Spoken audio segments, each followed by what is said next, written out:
Hi, and welcome to question 9 of the 2020 Leaving Cert Ordinary Level Maths Paper 2. As always, if you want a copy of these notes, just send me an email at gmail.com, at shanetroy@gmail.com, or click and subscribe as I see access to more playlists. Okay, so I got stuck in, and if I can. So this is, I suppose, an area volume kind of question. And ultimately, these are kind of nice questions because you have the formulas in the maths tables. And it's just a matter of making sure you copy the right formula down. And it says here that a rectangular sheet of aluminium is used to make a cylindrical can of radius r and height 10 centimeters. So this is it. Okay, so that must be the height 10 centimeters. Okay, and that's your radius r. So you think about it, there's an outside layer, okay, as you kind of curve around it. There's a top and the bottom, and these are represented here. So if you were to get a big piece of aluminium, you're stamping out the top, stamping out the bottom, and then rolling it around and joining it. Okay, that's this long, it actually rolls out to be a rectangle. Okay, interesting. It gives us a caveat, the aluminium does not overlap in the finished can. So this length here, y, is going to be the circumference around the can. So straight away, there's a few formulas that will come into play. Okay, A part 1 says, show that r, the radius of the cylinder, is 3 centimeters. So they're giving me the answer. That's great. And if you see there, okay, on the height here, they say the height of the can is 10. Now, if this is 16 in total, and it's up to 10 up here, well, then this must be 6.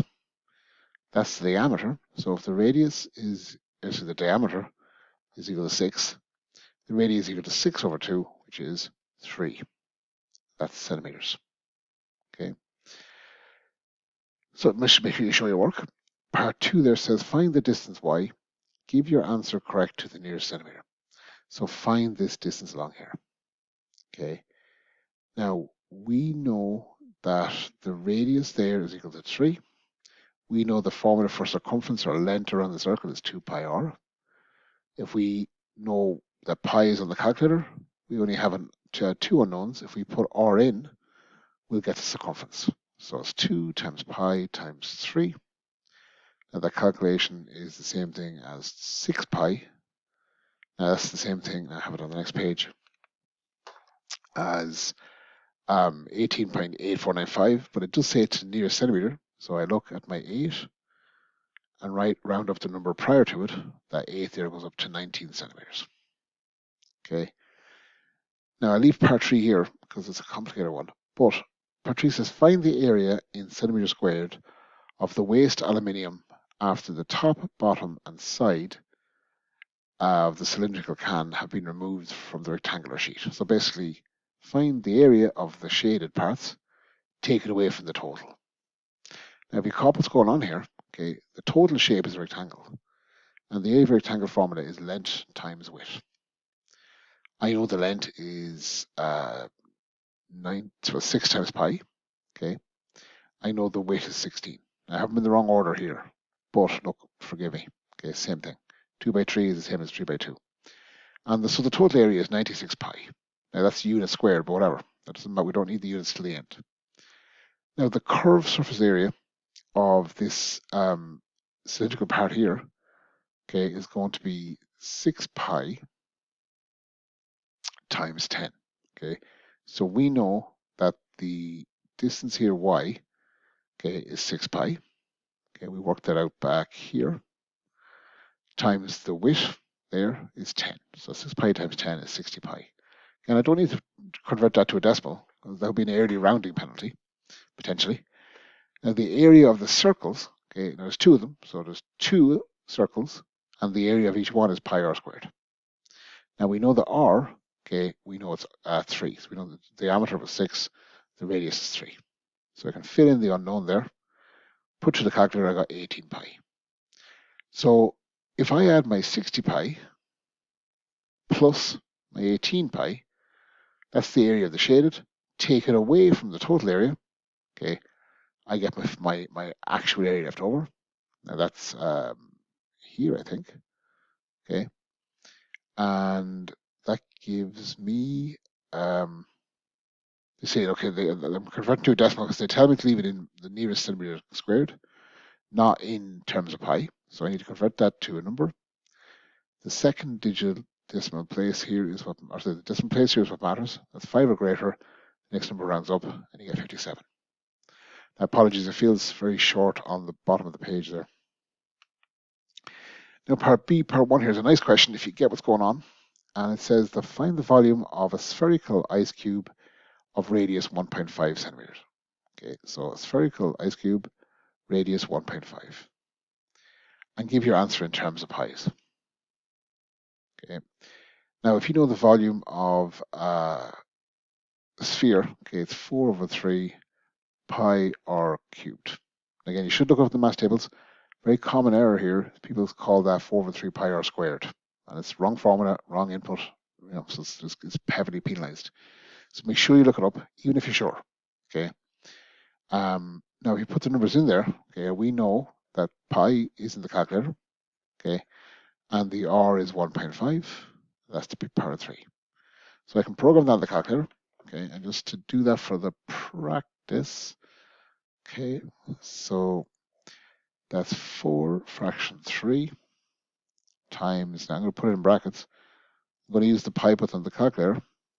And then that's times 1.5 to the power of 3. Put it through, I got 9/2 times pi. Convert that to a decimal. So it's 14.137. Actually, it says to give the answer in terms of pi.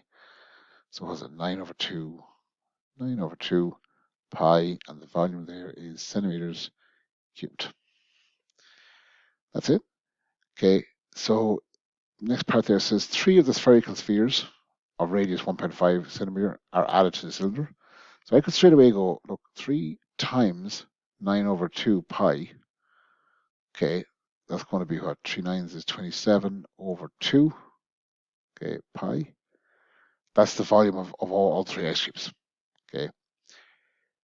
Now they tell me that all of the ice cubes are completely submerged in the water, and the water doesn't overflow. So if you imagine if you have a liquid, you throw 3 things in, it's going to rise it. So the volume after is going to be bigger. Now the volume of a cylinder, okay, is pi r squared h. Okay, so if you can find the volume of this little cylinder here, you can find the h of that. Now we know the volume is going to rise by, okay, because that's this volume here. So basically pi r squared h is equal to 27/2 pi. Now straight away, pi will cancel both sides.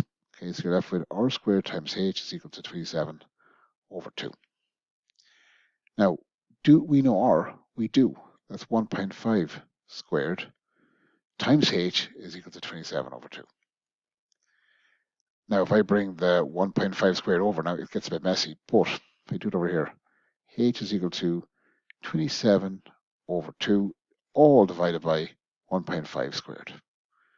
Which looks crazy, but the calculator will handle it. Okay, and that's it.